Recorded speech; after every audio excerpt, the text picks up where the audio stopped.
Drink booze, torch fat. I'm gonna give you the exact blueprint I give to the clients, what to drink, how much to drink.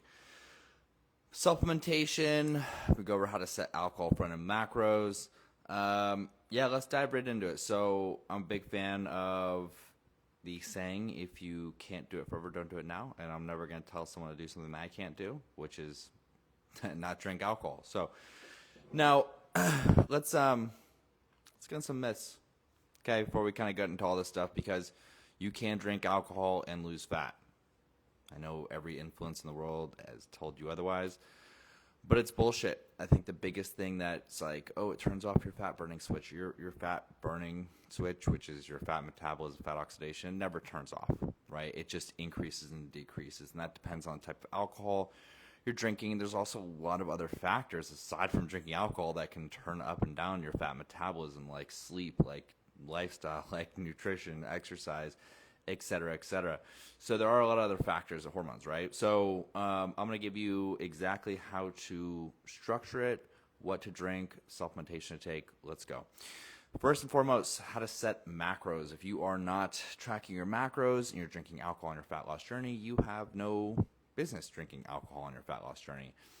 Then you're just guessing your way to fat loss. So to track your macros, you can DM me alcohol friendly, alcohol and macro tracking, and that's my free guide. It kind of goes through everything. I'm gonna go through it in detail as well here, but you can get that as well. Just DM me for my macro tracking alcohol friendly guide. So first is setting your macros. So I would just set it pretty aggressively, 10 times your goal body weight. If you're 120 pounds, that's your goal. 1,200 calories before you get your panties in a bunch. You are going to raise that every week as you lose fat. So for example, if you lost 2 pounds that first week, you're going to go up 50 to 100 calories and so on and so forth. Now, setting your macros. Now, I went into it yesterday, but your macros are basically, if you add up your macros, it equals your calories. Macros, macronutrients, it's an umbrella term. It's an umbrella term for protein, carbohydrates, and fats.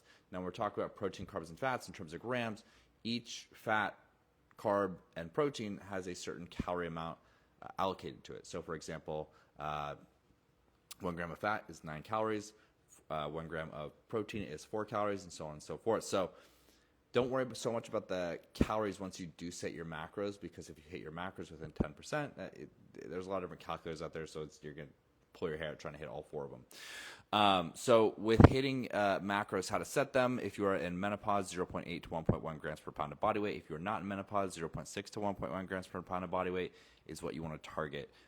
Why the increase in protein is because basically in menopause, you're catabolic. Like you're breaking down muscle a lot faster than you're building it. Setting your carbs by setting your fats, you're actually going to set your fats at 35% of overall intake. That will decrease your carbohydrate intake, so you can offset any insulin resistance caused by, if you're menopausal, by menopause, and by drinking as well. Now, that's how to set your macros. Okay, that's number one. And again, you can DM me for that free guide. Just DM me alcohol macro tracking, and I'll send you that free guide that goes over exactly how to set them. Number two is how to choose your alcohol. Arguably, the best alcohol is the one that still allows you to hit your macros and stick to your diet and your exercise plan. So, if there's a non-negotiable for you, like your wino, like stick with it, right? If you like your vodka, stick with it. So that's going to be number one. Now, if you want to get nitty gritty and you're kind of equal opportunity drinker like myself, starting towards liquor and then going towards wine and then beers and hard seltzers, that's kind of the hierarchy. Now, obviously, we can get more nitty gritty. And if you want the full guide on each alcohol, like gin and tequila and añejo, all that stuff, you can DM me. What is that guide called? That's alcohol inflammation spectrum. That's a free guide, and I'll show you every alcohol. If you shop at Total Wines, you shop at Costco, I'll give you my full alcohol approved alcohol list, because I'm going to get to another part that matters about alcohol, which is the additives, right? There's 3 things that really matter with the alcohol you're choosing. Number one is the ABV, which is basically the content of alcohol. That's the percentage. So, for example, most vodka is like 40, 45%. ABV, which is 100, 90 or 100 proof. That's what it equals. The higher the ABV, the lower the fat metabolism. I went through that in the beginning with the myth about your fat loss turns off. No, it does go lower with the increase in ABV, right? So that's number one. The other thing is the cleanliness of the alcohol. So if you have a lot of additives, especially in U.S. winemakers, they're up to 73 different additives they can put in wine that the EU has banned. So European wines are better than them, but you also want to look like histamine sulfite load in wines. Distillation fermentation process, which is basically how it separates the impurities from liquor, is something you want to look at. So you want to look at the cleanest alcohol, because that is going to decrease the congener load, which is why you get hangovers from shitty vodka versus like pure vodka, more craft clean vodka. And then the other thing you want to look at is overall calories, right? So these are pretty, like, this is 90 calories a shot, basically a serving, right? This is 120 calories per serving, which is 5 ounces. This is 100 calories per can. The things that are going to have more are going to be like, obviously, your mixed drinks, but like liqueurs, that type of thing. Your craft beers, those are going to have a lot higher calories. So it's something you do want to take into account, because you only have so many calories you can expend and eat throughout the day. Now, the last part is the supplementation, right? So what should we actually take? N-acetylcysteine is going to help your liver do its detox job. You take that 1,000 milligrams before drinking, and you can take 1,000 milligrams of activated charcoal post-drinking. This is alcohol supplementation pack 1.0. I also have 2.0, which is like everything in the world, because when you drink alcohol, it is going to basically deplete your B vitamins, your magnesium, your gut microbiome. So there's a lot of different supplements you can kind of add in there, like probiotics, to actually offset all the entire damage that you're going to get. Also, like a lot of free radicals in your system, so you can use vitamin C, use a B complex, probiotic, magnesium glycinate, and then L-glutamine if you tend to get like sugar, like if you tend to get like craving, like drunchies. That's caused by dysregulation of the blood sugar, so L-glutamine helps stabilize that. So there's a lot of different ones you can actually use there.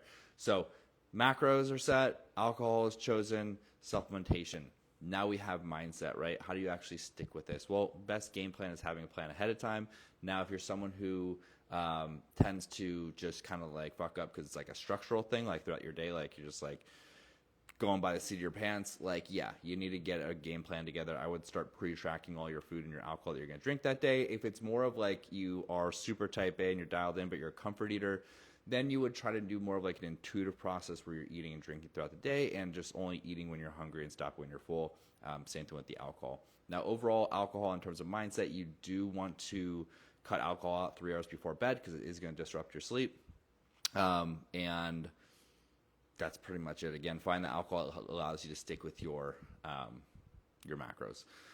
Hope this helps. If you want any of those free guides, the approved alcohols from Costco or Total Wines. If you want the macro tracking alcohol friendly guide, DM me for that. DM me for all these things, and I hope this helps. Love y'all. Enjoy the rest of your Thursday.